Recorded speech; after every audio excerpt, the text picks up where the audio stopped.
To import or export your product, click on Products option. Now click on Import option. Then download your CSV file template and organize your product, then choose your CSV file and click on Import button. Now, if you want to export products, then click on Export option. Your product's CSV file will be downloaded.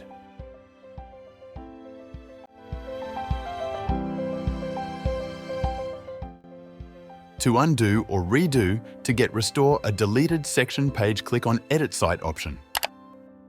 Here, for example, we will delete a page to recover it. Click on Undo button, deleted page will be restored.